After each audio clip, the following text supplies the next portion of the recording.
Chef Andy, and I'm about to drop a recipe for some Bolognese style ragu, and I hope you like it. When you make ragu, it's really more about the technique and the theory, not the specific ingredients. So it's not a very specific recipe. I don't say, oh, use 800 grams of this, 200 grams of that, anything like that. It's more technique, and you can apply this technique using different ingredients. But I just want to say one thing. Whenever I post pasta recipes, there's always these Italians that come out of the woodwork and they hate on the recipe because their grandma makes it better, their mom makes it better. And I just want to say, like, I made this ragu for my friends. Many of them were Italian. They all loved it. So I am not going to accept this hatred. So feel free to leave me your critiques in the comments. That's fine. But it's not going to affect me. I'm still going to be cooking this ragu, and the haters can get wrecked. So I hope you enjoy this video.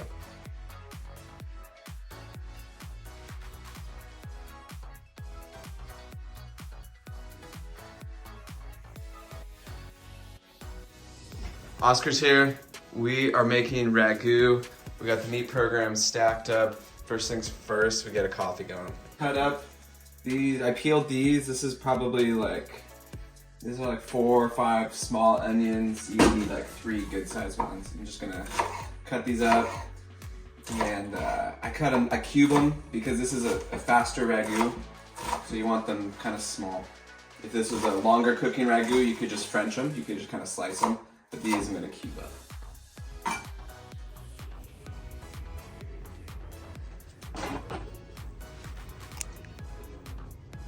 What?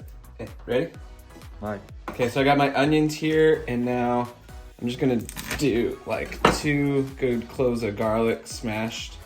Throw those in there, and you saw I got some thyme from my garden, and that's just gonna go in whole. So this is my veg. I got this ready. Now it's time to brown the meat. Okay, so I got my pan. You need a big heavy pan, okay? And we're gonna start browning the meat. So you're gonna make little rough like hamburgers and chunks, and you're just gonna form them and get them nice and brown. So the pan has to be hot. You're not cooking these, you're just browning them, and you're gonna break this up later, but you want them just chunked up so you can brown them.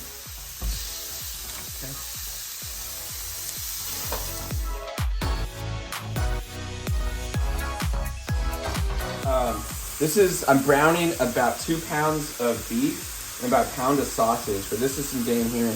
When you get the sausage and it's in link form, you're gonna brown it. I'm just kind of cutting the belly of this open and then pulling them out, and I'm gonna smash them down in the pan when I brown them.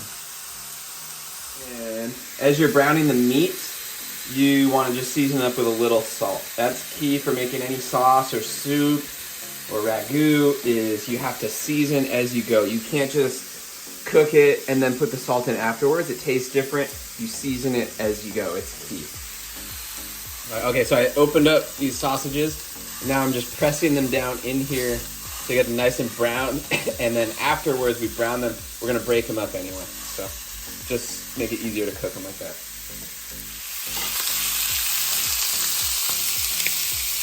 So, finish browning my meat. I'm gonna get this out of here, put it onto my sausage plate. Okay, it's good. Save that grease. And if you look, I'm close to the sun. If you look, there's all this brown stuff on the pan. That layer of brown, that's gold. That's the goal of this. You want that brown stuff. It's flavor. I'm gonna turn my heat off. I'm gonna dump the garlic and the onions in the pan right now. Okay, everything's going in there. And the thyme goes right in there. Okay, get all that in. And now we're deglazing. Okay, these onions are steaming that stuff off the pan. I'm gonna put some salt in here. Okay, it's gonna help get some of the water out of the onions. And now my heat, I'm gonna switch it to the back burner, go into medium-low heat.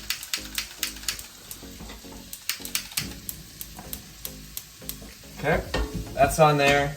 Little oil to kind of help them cook, help them slide along. And this is gonna deglaze the bottom, and we're gonna cook these onions until they're nice and soft.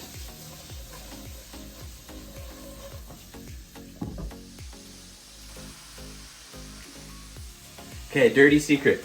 I've got some anchovy paste, pasta di acciughe. You can get this in the States, or you could chop up a couple of whole anchovies. So I'm just gonna put a little dollop, like that much, and that much. That's like 2 anchovies worth. Goes right in there. I'm just gonna let it melt in with the onions. And it may sound weird to be putting fish in a meat dish, but the anchovies are just umami. It's deep, dark flavor. It gives it that depth. Nothing else can do that, so that's why I use the anchovies, secret ingredient. Okay, so as these are cooking, you can see, you can kind of scrape up, but they've already kind of absorbed all that deep fond. The brown stuff on the bottom, that's called the fond or the fondo, the bottom. And that's flavor, and the onions are taking up all that flavor. It's gonna build the base of our sauce. So I'm gonna keep these cooking until the onions are translucent and soft. Okay, so while the onions are cooking, I'm gonna just break up my sausage, and really, because it's got a little, it's firm now, the best way to do this with your hands. It's kind of gross. If you don't like touching this much sausage, then get out of the kitchen. So one thing you really cannot rush here is the onions, right? I got them on medium-low heat, and if they're not gonna burn, it's kind of hard to cook them too much, but you do not want to rush this step. The onions have to be fully cooked and nice and soft and almost melted. Otherwise, your ragu is just gonna taste like raw onions. The onions must be cooked. All right, so these onions look good, they smell good. I'm gonna do just a glug or 2, just a nice shot of white wine in here. It's gonna help me release all the goods from the bottom. Now I'm switching this to a deep pot.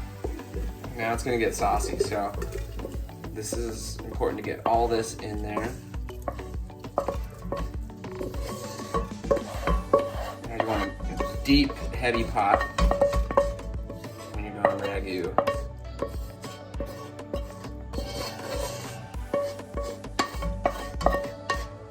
Okay, all that goods. Look at that juice. Okay, it's going in here. Okay. The meat is going in here.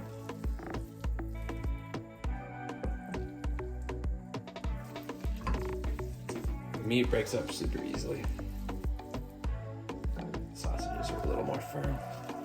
So this pot wasn't big enough, so I'm switching to my bigger batter pot. Everything's going in here. Just make sure you get all the goods out. There. This is the bottom of my hamburger plate. I'm gonna put all those hamburger juices in there. Like that.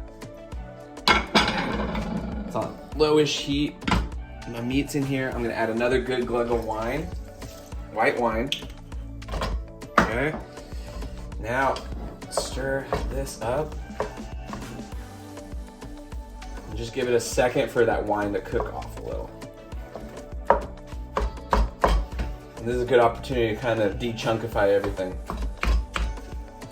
So you're gonna break up those big sausage and beef chunks, get everything in there, nice and happy.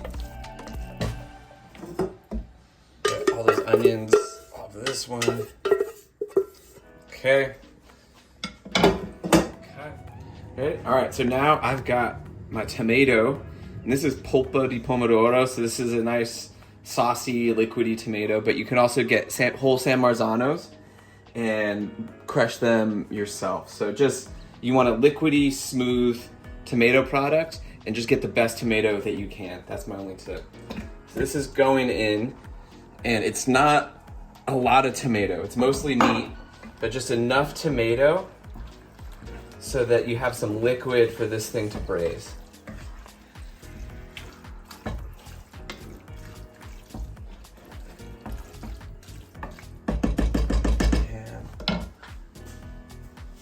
Do another half.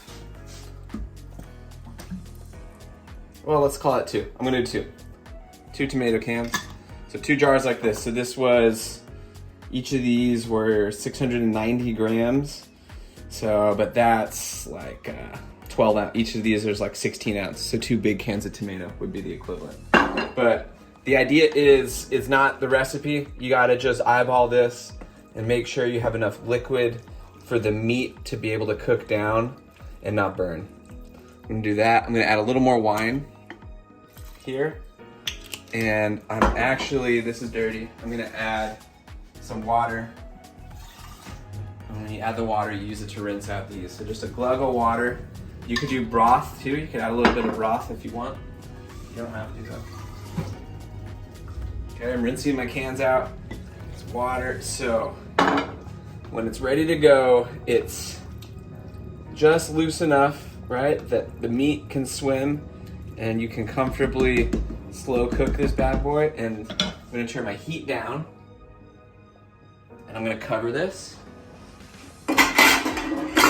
Okay, and we're just gonna let it simmer for a couple hours, at least 2 hours.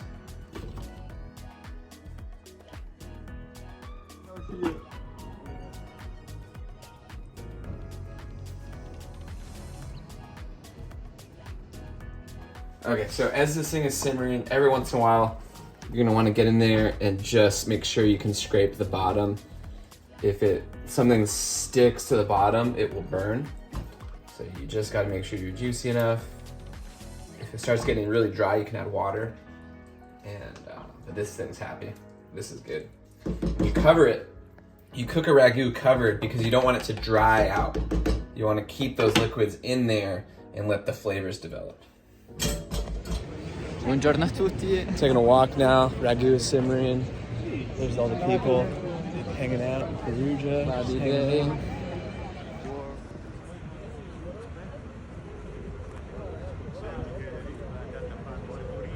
So this is our 1 hour checkup on the ragu. It's getting that deep rusty color, which we want. And you know, we're eating this in about an hour. So I'm gonna take the top off and let it thicken up a little bit. But I'm thinking this has been an hour. In ideal conditions, I would let this go probably another 2 hours at least. You wanna see the meat kind of start to break down. It kind of starts giving itself to the sauce. Here it's like a little bit chunky still. Eventually it starts getting like silky and saucy and the meat starts looking and feeling soft. Okay, Oscar, we're at hour 15. We're gonna taste the ragu. What do you think? Mamma mia. Buono, no? Okay, so Oscar and I agree after tasting it that this will benefit from a little pepper. So I'm gonna crack some fresh black pepper in and let it ride for probably another half hour. Okay, so this ragu is cooked when it's nice and thick. It's done, let it cool down. And this is a dirty secret, okay? A lot of you are probably gonna unfollow me, you're gonna hate this, but I'm finishing it with just a touch of cream in there, just a touch. And then I stir in this pecorino to finish the ragu. And then I'm gonna let this cool down and then cool it overnight and eat it the next day. And it's gonna be amazing.